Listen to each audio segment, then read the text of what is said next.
मित्रहो, राजकीय परिस्थिती पुन्हा एकदा बदलणार अशा पद्धतीचे चित्र किंवा तशा पद्धतीची एक आशा आज सुप्रीम कोर्टाच्या सुनावणीनंतर अनेकांना वाटून गेलेली आहे. शिवसेना ही खरी कुणाची आणि शिवसेनेचा धनुष्यबाण नेमका कुणाचा यावर आता सुप्रीम कोर्टामध्ये सलग अशी सुनावणी सुरू झालेली आहे. त्यामुळे आता या प्रकरणाचा निकाल पुढच्या काही महिन्यामध्ये नक्की येऊ शकतो असं एकंदरीत चित्र आज तरी स्पष्ट झालेलं आहे. आजच्या या सुनावणीत उद्धव ठाकरे शिवसेनेच्या बाजूनं कपिल सिब्बल यांनी अगदी नेहमी सारखाच तितकाच जोरदार तेवढ्याच प्रभावीपणे युक्तिवाद केलेला आहे. कपिल सिब्बल यांचा युक्तिवाद आज संपला. त्यांच्यानंतर उद्धव ठाकरे शिवसेनेच्याच बाजूनं ज्येष्ठ वकील देवदत्त कामत यांनी आज युक्तिवाद सुरू केलेला आहे. त्यांचा युक्तिवाद आज संपलेला नाही. देवदत्त कामत यांचा तो आणखी पुढेही होणार आहे.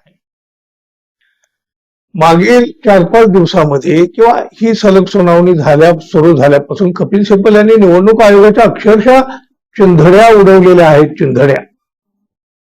विधानसभा अध्यक्ष राहुल नार्वेकर यांनी कसा पक्षपातीपणा केलेला आहे हे सुद्धा कपिल सिब्बल यांनी अगदी नेमकेपणानं न्यायालयाच्या निदर्शनाला आणून दिलेला आहे. निवडणूक आयोगानं आणि विधानसभा अध्यक्षांनी सुद्धा आपल्या कार्यक्षेत्राच्याही पलीकडे जाऊन निर्णय घेतले आणि सगळं काही आधीच ठरवून उद्धव ठाकरे यांच्या विरोधामध्ये त्यांनी निकाल दिलेला आहे असं कपिल सिब्बल यांनी पुन्हा आणि अत्यंत सविस्तरपणे सर्वोच्च न्यायालयाच्या निदर्शनाला आणून दिलेला आहे.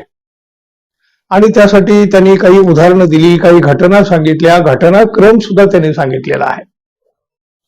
आजच्या सुनावणीमध्ये त्यांनी शिवसेना हा पक्ष उद्धव ठाकरे यांचाच आहे, हा पक्ष एकनाथ शिंदे यांचा होऊ शकत नाही, त्यामुळं शिवसेनेचं पक्षचिन्ह म्हणजे धनुष्यबाण एकनाथ शिंदे यांचं होऊच शकत नाही असं सांगत कपिल सिब्बल यांनी शेवटचा पण अत्यंत प्रभावी, अत्यंत मजबूत असा एक घाव घातलेला आहे.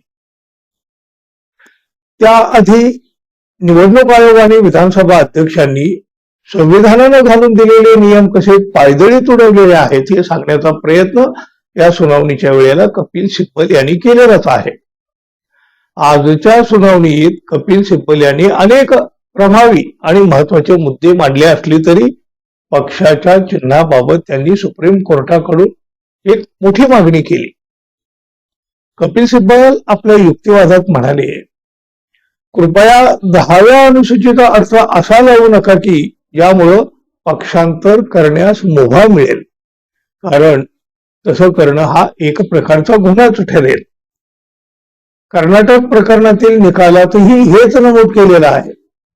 जर तुम्ही असं म्हणत असाल की 19 जुलै नंतर त्यांना म्हणजे एकनाथ शिंदे गटाला इतका पाठिंबा मिळाला आहे तर तुम्ही अप्रत्यक्षपणे पक्षांतराला प्रोत्साहन देत आहात.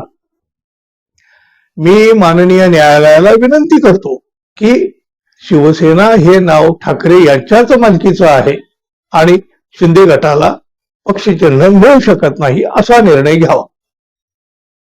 त्यांनी त्या चिन्हाचा वापर करणं ही काही न्याय हक्काची बाब नाही, तो त्या चिन्हाचा अनधिकृत वापर आहे. धनुष्यबाण चिन्ह गोठवलं गेलं पाहिजे. जर ते चिन्ह त्यांना मिळू शकत नसेल आणि आम्हालाही मिळू शकत नसेल तर ते गोठवणं हाच एकमेव पर्याय उरतो. एखादी बेकायदेशीर कृती करून ते स्वतःसाठी कोणताही कायदेशीर किंवा न्याय हक्क निर्माण करू शकत नाहीत. ज्या लाभाचा उपभोग घेण्याचा त्यांना म्हणजे एकनाथ शिंदे गटाला किंवा एकनाथ शिंदे यांना त्यांना हा हक्क कधीही नव्हता. त्याच लाभावर एकनाथ शिंदे यांचा गट न्यायाचा दावा करू शकत नाही असं देखील सिब्बल यांनी आजच्या सुनावणीच्या वेळेला अगदी न्यायालयाला ठामपणे अगदी ठणकावून सांगितलेला आहे. आजच्या सुनावणीमध्ये उद्धव ठाकरे यांच्या बाजूनं पक्षचिन्हाचा मोठा डाव टाकला गेलेला आहे. खरं तर हा एकनाथ शिंदे गटासाठी मोठा घाव ठरणारा आहे. निकाल कोणाच्या तरी बाजूने लागला तरी सुद्धा सुप्रीम कोर्ट पक्षाचं हे चिन्ह म्हणजे धनुष्यबाण हे चिन्ह गोठवूही शकतं. या प्रकरणाचा निकाल तर उद्धव ठाकरे यांच्या बाजूने येईलच असा विश्वास कायद्याच्या अभ्यासकांना आहे. लोक तर तेच म्हणत आहेत. उद्धव ठाकरेच्या शिवसेनेचे नेते तर त्यांची तर ती अपेक्षा आहे. उद्धव ठाकरे यांच्या बाजूचे वकील सुद्धा ते सांगत आहेत. पण सामान्य माणसाला सुद्धा वाटतं की हा निकाल उद्धव ठाकरे यांच्या बाजूने जाईल.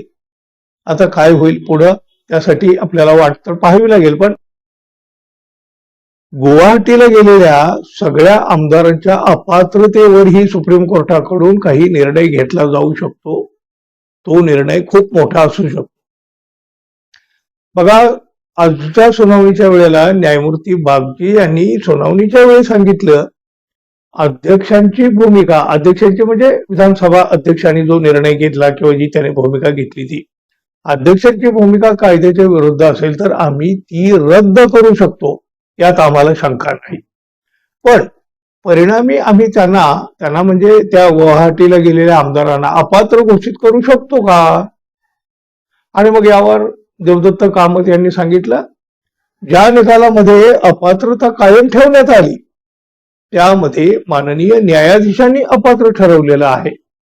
मी एक तक्ता देईन, जर माननीय न्यायाधीशानं असं ठरवलं की अपात्रतेच्या याचिकेवर चुकीचा निर्णय दिला गेला होता तर त्याचा चिन्हाच्या वादावर निश्चित परिणाम होईल, असं सुद्धा देवदत्त कामत यांनी त्यांच्या युक्तिवादात म्हटलेलं आहे. शिवसेनेतून अलीकडेच फुटून गेलेले जे 6 खासदार ते खासदार तर ऑन द स्पॉट अपात्र होऊ शकतात असं ठाकरे शिवसेनेचे वकील असिम सरोदे यांनी पुन्हा एकदा अगदी ठणकावून सांगितलेलं आहे, मोठ्या आत्मविश्वासानं सांगितलेलं आहे. पक्षाच्या चिन्हाबाबत मात्र आज उद्धव ठाकरे शिवसेनेनं एक मोठा ठोका टाकलेला आहे, थेट मुद्द्यावर घाव घातलेला आहे. त्यामुळं बघा, काहीही झालं तरी एकनाथ शिंदे यांची मोठी कोंडी मात्र होऊ शकते. सुनावणीच्या अंतिम क्षणी ठाकरे शिवसेनेचे वकील कपिल सिब्बल यांनी सुप्रीम कोर्टापुढे गेम चेंजर अशी मागणी केलेली आहे. आता पुढच्या सुनावणीत ठाकरे शिवसेनेच्या बाजूनं देवदत्त कामत यांचा युक्तिवाद असाच पुढे सुरू राहणार आहे.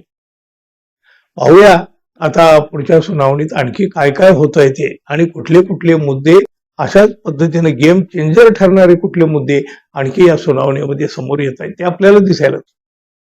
तोपर्यंत मित्रांनो, जाता जाता आपल्या चॅनलला सबस्क्राईब कराल ही एक अपेक्षा. धन्यवाद. पुन्हा भेटू. नमस्कार.